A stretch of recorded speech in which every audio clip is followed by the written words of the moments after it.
પૂછી શકાય કે વોટ હેઝ અલીભાઈ વેર, અલીભાઈએ શું શું પહેર્યું હતું, તો આના પ્રશ્નના જવાબમાં આપણે વર્ણન કરી શકીએ. Next paragraph. With a broad smile full of warmth Ramsingh hugged him and said. એકદમ હાસ્યથી એને ખૂબ હૌફભરી રીતે Ramsingh hugged him and said એને ભેટી પડ્યા અને કહે છે, come in, you are my most welcome my friend. અંદર આવો મારા મિત્ર, તું તો મારા માટે ખૂબ આવકાર્ય છે, તું તો મારો મિત્ર છો. Alibhai patted everyone and spoke lovingly to each member of the family in his stick.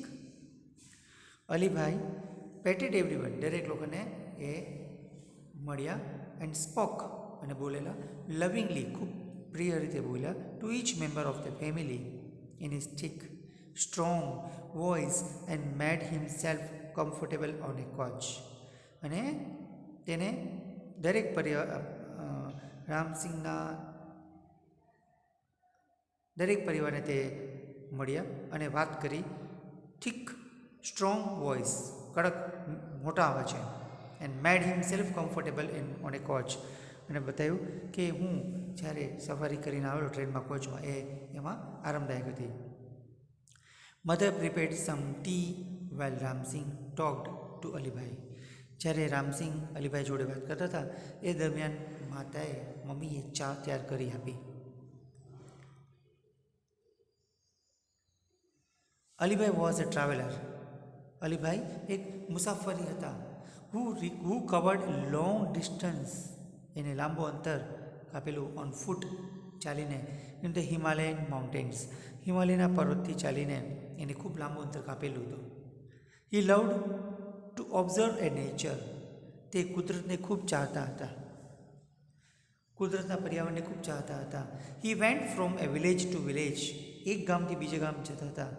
Town two town, એક શહેરથી બીજા શહેર. ઇન ધ માઉન્ટેન્સ, પર્વતો પર. Selling dried apricots, herbs and medicines and precious stones he has collected during the travelling. મુસાફરી દરમિયાન એને ઘણા બધા દવાના ઔષધિઓ અને જુદા જુદા પથ્થરો એકઠા કરીને સંગ્રહ કરી રાખેલા મુસાફરી દરમિયાન. Where have you been this time asked Ramsingh. Ramsingh એને પૂછેલી છે, તો અત્યારે ક્યાં છો? Where have you been this time.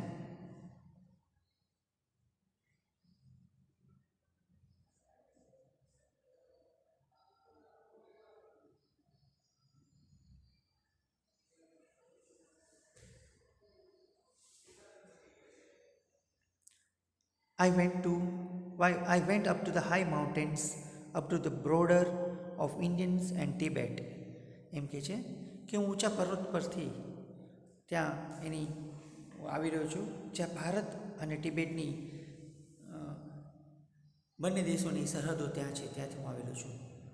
Alone asked Neelam.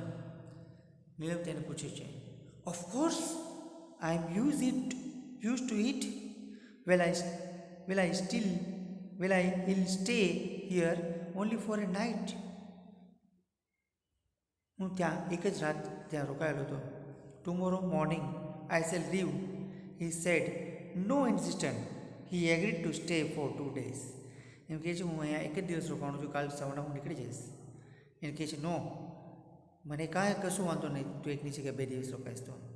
That night they all kept awake till late. તે રાત્રિના તેઓ મોડે સુધી બધા લોકો જાગેલા. સિટિંગ ઓન હિઝ બેડ, તેની પથારીમાં બેસેલા. Listening to his interesting travel experience. Listening એટલે સાંભળતા હતા. તો ટ્રાવેલિંગ એક્સપિરિયન્સ એને જે ઈચ્છા હતી, જેની પ્રિય ઈચ્છા હતી મુસાફરી કરવાની ચાલીને, એનો અનુભવ શું થયો એના વિશે બધા સાંભળતા હતા. Alibhai began telling his story. Alibhai તેની વાર્તા શરૂ કરી. It was almost a couple of hours. મોટે ભાગે 2 કલાક સુધી, પણ couple of hours nearest village, એના ગામથી નજીક આશરે 2 કલાકમાં હશે. I was only a few miles મારી પાસે ફક્ત થોડાક જ માઇલ એટલે થોડીક જ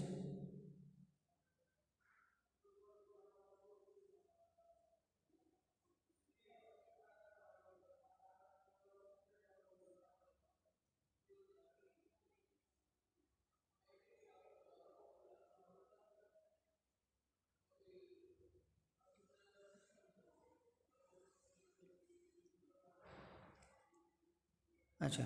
After a lot of insistence, he agreed to stay for 2 days. Huh? That night, they are all kept awake till late, sitting on his bed and listening to his interesting travel experience. અંતમાં તે માની જાય છે કે 2 દિવસ તેઓ રોકાણ કરશે અને મોડી રાત સુધી તેઓ બધા પથારીમાં બેસીને તેને મુસાફરીનો કેવો અનુભવ થયો એના વિશે જાણતા હતા. Alibhai began telling his story. Alibhai તેની વાર્તા શરૂ કરી. It was almost couple of hours to the nearest village. Huh? I was only few miles away from the border of the Indian Tibet. Bharat અને ટિબેટની સરહદની નજીકમાં હતો. I was hungry. મને ભૂખ લાગી હતી. And I sat down to enjoy my lunch. ત્યાં બેસીને મારું ભોજન શરૂ કરેલું. It was totally quiet everywhere. દરેક જગ્યાએ એકદમ ખૂબ શાંત હતું.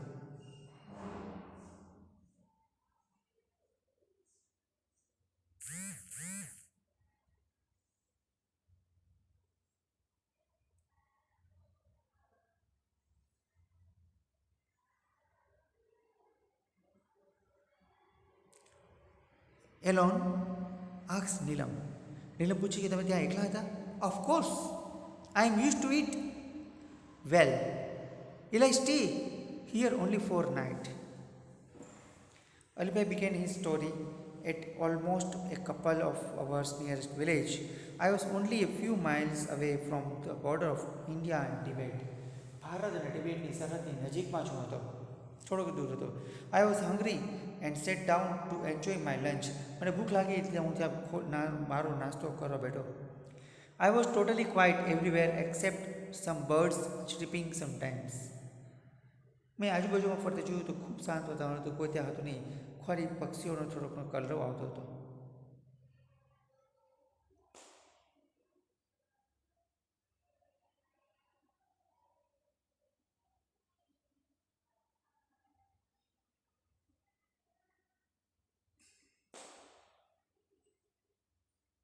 I was hungry and sat down to enjoy my lunch. It was totally quiet everywhere except some birds chirping sometimes. I had hardly had a few morsels when I heard soft. મેં ભાગ્યે જ કોકનો પક્ષીઓનો અવાજ ત્યાં સુધી એ સાંભળેલો હતો. Feeble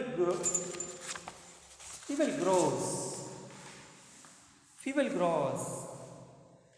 I was alarmed because from sound. I was sure it was nothing but a bear. હા શું કહે છે? I was alarmed because the sound. I was sure. મને ખબર હતી કે કંઈક ને કંઈક અવાજ સંભળાશે. It was nothing but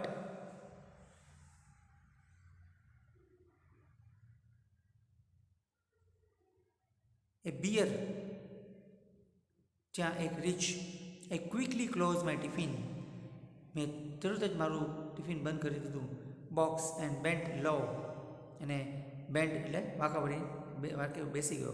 So that the smell of food and my body were not carried by a strong breeze to the monster.